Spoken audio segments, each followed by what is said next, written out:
Boa noite a todos. Hoje é dia de os quatro elementos aqui no Instante News.1. Na semana passada nós tivemos um problema técnico e não conseguimos fazer o programa, mas hoje retomamos os quatro elementos com um assunto que interessa a todos os brasileiros: a Petrobras.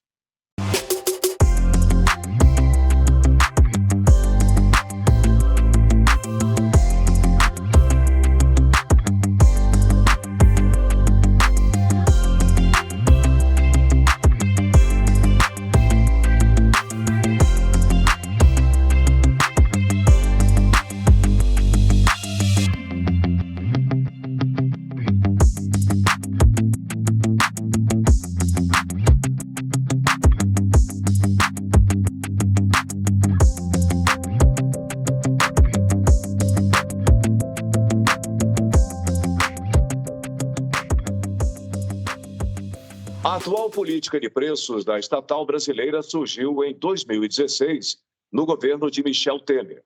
O presidente da Petrobras, na época, era o Pedro Parente.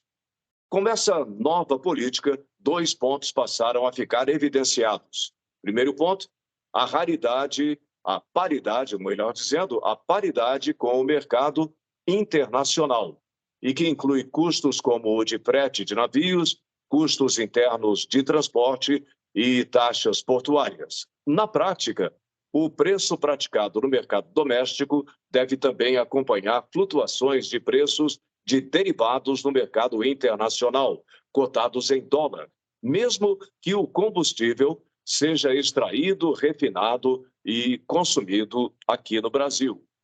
Segundo ponto, que é um outro fator, seria uma margem a ser praticada para remunerar riscos inerentes à operação. Entre tais riscos citados pela companhia na época, estariam inclusos, por exemplo, volatilidade da taxa de câmbio e dos preços sobre estadias em portos e lucro, além de tributos. Eu pergunto para o Arlindo Lopes Correia, o governo diminuiu impostos, conseguiu aprovar o teto de 17% para o ICMS e ainda vai compensar os estados caso queiram diminuir ou zerar os impostos para que os consumidores sintam o menor impacto possível.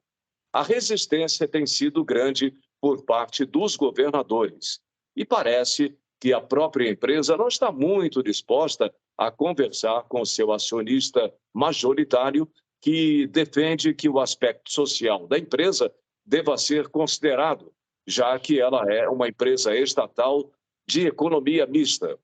Ontem, o presidente da empresa pediu demissão e nomearam, então, o diretor da área de exploração e produção da companhia, é o Fernando Borges, para assumir interinamente a presidência da Petrobras.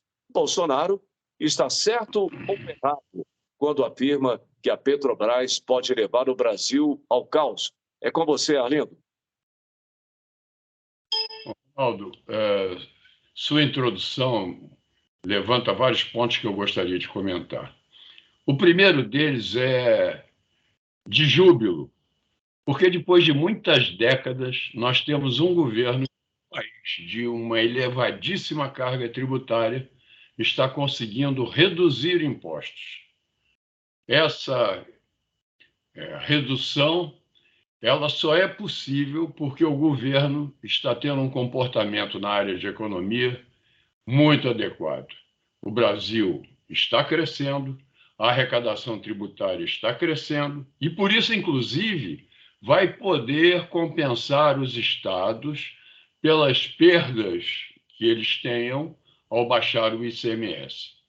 Esses governadores, portanto, ao reclamarem, estão apenas fazendo politicagem. Você já viu? Eleitores, lembrem-se desses governadores que não querem baixar a carga tributária, que querem tirar mais dinheiro dos seus bolsos. Eles não merecem seus votos. Eu gostaria de lembrar que quem implantou essa política de preços foi o Pedro Parente. O Pedro Parente pegou a Petrobras numa situação delicadíssima.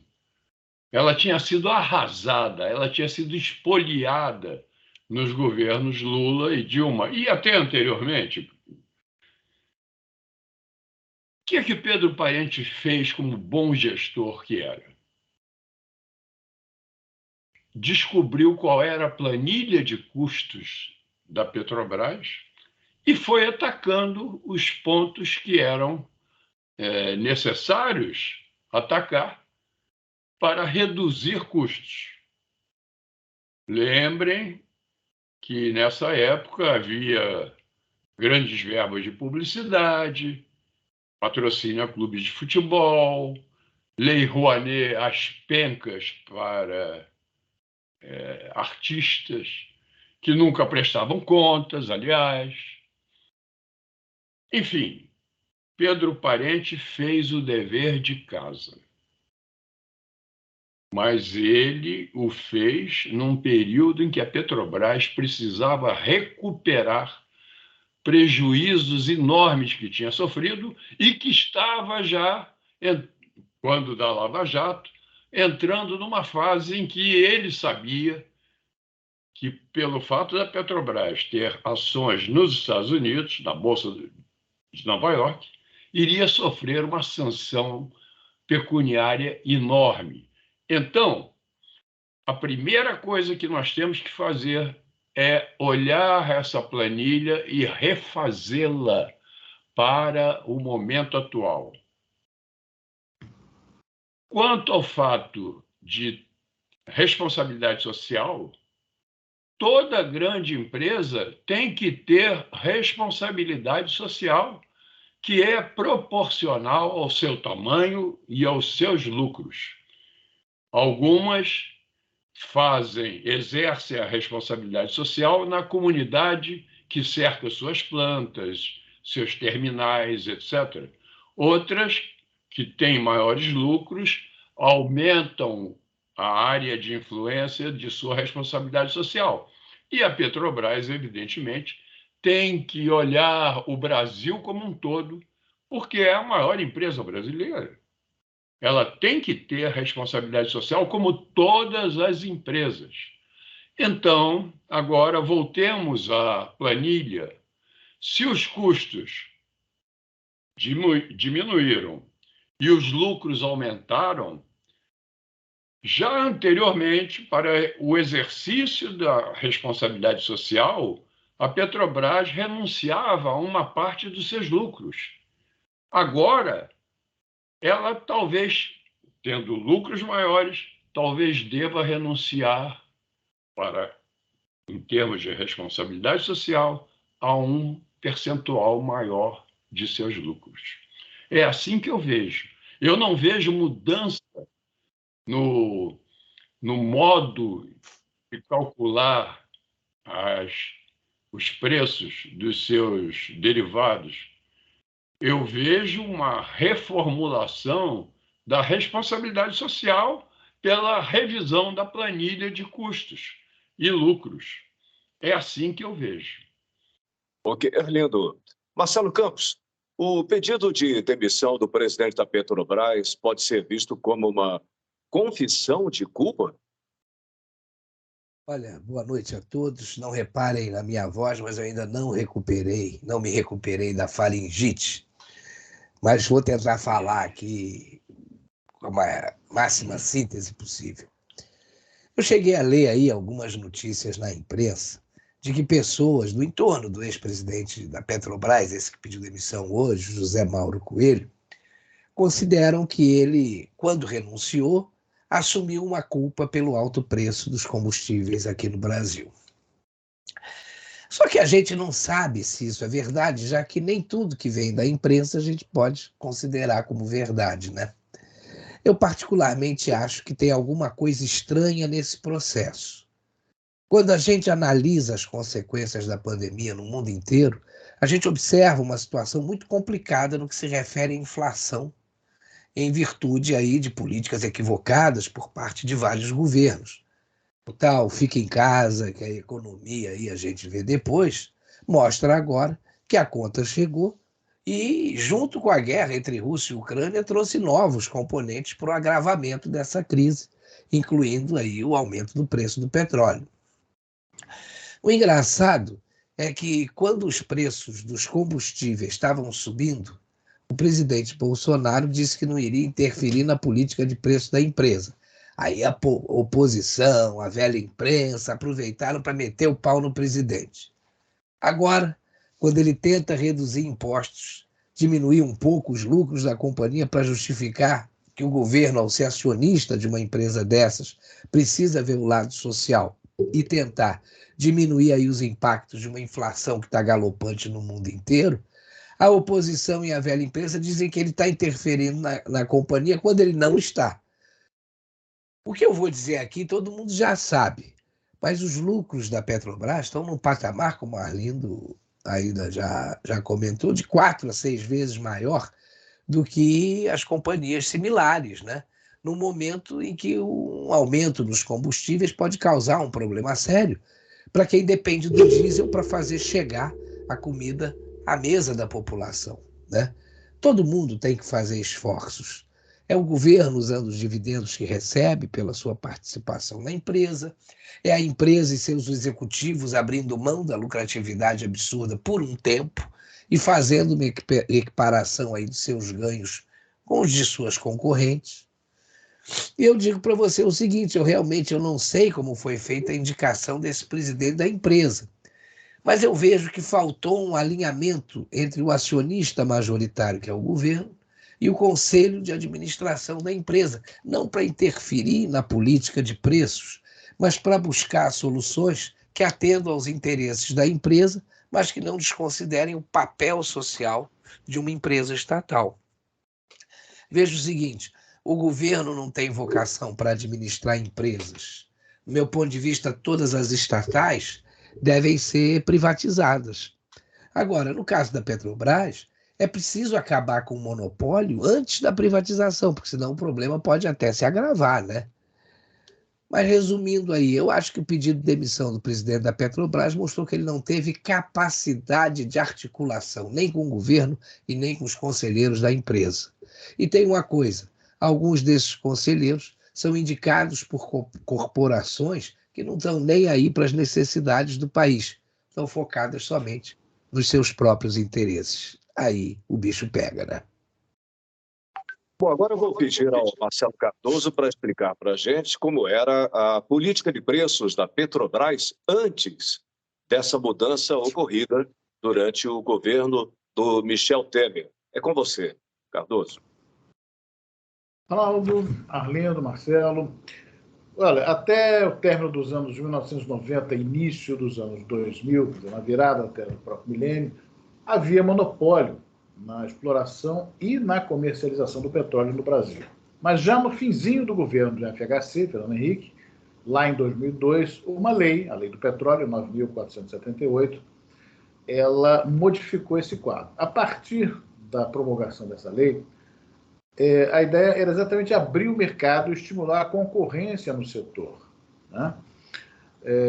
Falava-se no passado muito na questão da segurança nacional em relação ao petróleo, mas passou-se a compreender a coisa de maneira mais ampla que a concorrência é benéfica também nesse aspecto.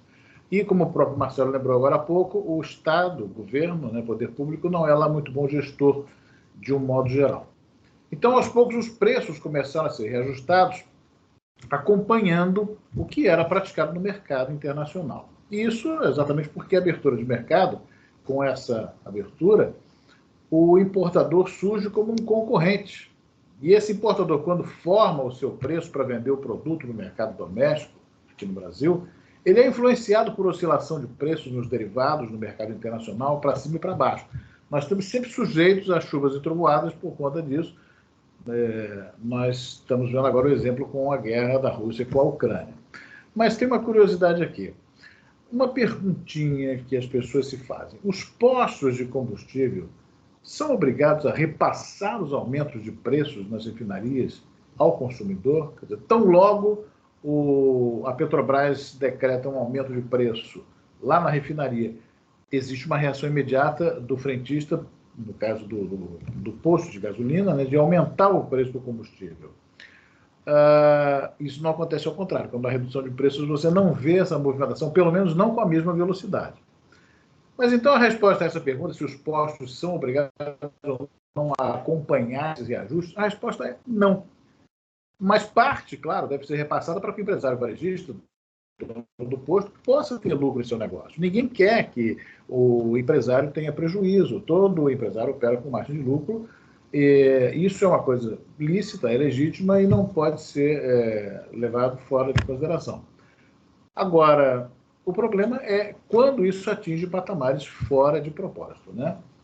Agora, também lá em 2016, quando anunciou a nova política, a Petrobras pontuou que, como a lei brasileira garante liberdade de preços no mercado de combustíveis e derivados, as revisões feitas pela Petrobras nas refinarias poderiam ou não se refletir no preço final ao consumidor. Como é que funciona isso?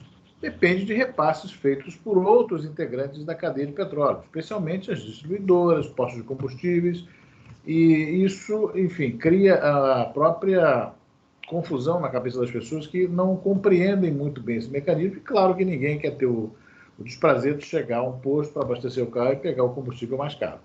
Então, existe uma cadeia de produção, existe uma cadeia de distribuição, tudo isso é uma logística bastante complicada, muito complexa, que está sujeita a essas flutuações de preços internacionais, o próprio preço do petróleo, outros insumos, frete, uma série de coisas que são componentes desses preços que não são totalmente dominados por um ente só. A empresa não tem esse domínio. Então, é preciso administrar isso bem administrado. O que pode estar acontecendo, talvez, ou a gente tem sentido pelo menos isso, é que o Conselho de Administração da Petrobras tem enfrentado muito o presidente Bolsonaro. Existe uma relutância em, de alguma forma, acompanhar. Quer dizer, ficou um negócio muito esquisito, soou muito mal, que imediatamente após todo o aparato feito pelo presidente com o parlamento, em relação aos governadores também, para que houvesse a contenção das alíquotas de ICMS, a redução ao limite de 17%, a padronização. Exatamente nesse momento, quando faz esse esforço, e ele vai para a mídia dizer que está fazendo isso em prol da contenção dos preços dos combustíveis, naquele mesmo momento, na calada da noite de um feriado prolongado de Corpus Christi, a Petrobras vai e decreta aumento de preço. Parece um enfrentamento, e o próprio presidente da Câmara comprou essa briga, propôs a renúncia do presidente da Petrobras e também, de imediato, aconteceu de ele renunciar. E também, como se não bastasse isso, haveria um nome cotado para assumir a presidência interinamente, até que o presidente decidisse pelo nome definitivo, e foi escolhida uma pessoa que estaria também fora de sintonia com o que o governo, que é o acionista majoritário, estava pretendendo. Quer dizer, a situação não é simples e continua bastante complicada de ser resolvida, né, Mauro? Bom, eu pergunto para o Arlindo, você, Arlindo, é favorável à criação de uma CPI para investigar presidente e diretores da empresa, além de fazer uma radiografia nas práticas da companhia? Eu creio que uma CPI não é necessária. Essa especulação com ações pode ser examinada pela CVM, Comissão de Valores Mobiliários, e a Polícia Federal pode também entrar no circuito. CPI em ano eleitoral não é bom negócio. De um modo geral, quando a gente se lembra da CPI da Covid, aquele horror, a gente vê que a CPI é algo que se deve temer. Ano eleitoral, então, nem se fala. E mais, não dá tempo. Daqui a pouco todo mundo está ligado na corrida eleitoral. Não vai haver tempo para essa CPI. A CVM e a Polícia Federal investiguem os problemas que estão sendo levantados e que a nova administração certamente vai rever as práticas da companhia, vai extinguir privilégios que existam, amenizar aquelas participações em lucros que são escandalosas. Enfim, é preciso enxugar essa companhia que sempre foi, diga-se de passagem, muito aparelhada e até hoje deve ser, porque incluíram lá milhares de pessoas. Milhares de pessoas.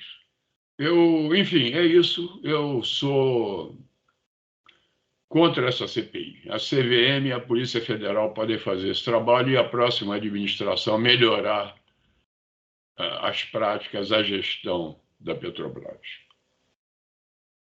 Valeu, Arlindo. Marcelo, você apoia essa CPI? Olha, eu estou com o Arlindo. Você tem que destinar um grupo para rever os gastos e os privilégios que estão sendo pagos a diretores e presidentes da empresa. E, sinceramente, eu acho que em vez de gastar dinheiro e tempo numa CPI que a gente sabe como costuma ser conduzida, né? O Congresso aí deveria se mobilizar para abrir o mercado, para privatizar a Petrobras e fazer com urgência as reformas administrativa e tributária. Isso sim, no meu ponto de vista, faria o Brasil mudar de patamar e virar protagonista nesse cenário pós-guerra e pós-pandemia. E você, Marcelo Cardoso, é favorável à CPI ou prefere que se avance na privatização da companhia? Ronaldo, Marcelo e Arlindo, eu vou concordar com vocês, porque realmente existe uma tentação, às vezes, de você levar em conta, mas uma CPI como se fosse uma varinha mágica capaz de resolver os problemas. A CPI é uma faca de dois legumes, como o pessoal gosta de brincar, e, como muito bem lembrado pelo Arlindo, a questão do que aconteceu na Covid foi, para mim, uma demonstração cabal de que é preciso reavaliar quando se fazer, por que motivo fazer, enfim.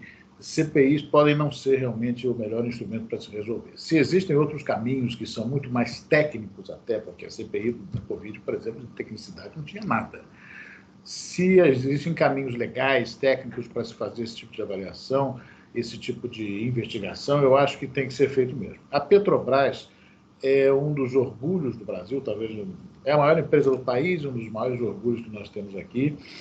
E também, não por acaso, foi a empresa mais vilipendiada nos 16 anos de governos petistas, né? Então, não à toa, porque é uma empresa que tem visibilidade, é uma empresa que gera lucro, é uma empresa que tem um poder imenso, intrínseco, né, na sua própria atividade, no seu ramo de negócio, e enseja esse tipo também de invasão que não deve acontecer. Acho que a nova administração que vier por aí, se não imediatamente agora, mas, enfim, num processo de maturação, a Petrobras deve começar a rever essas possibilidades de ser aviltada na sua consistência, enfim, no seu valor intrínseco, né?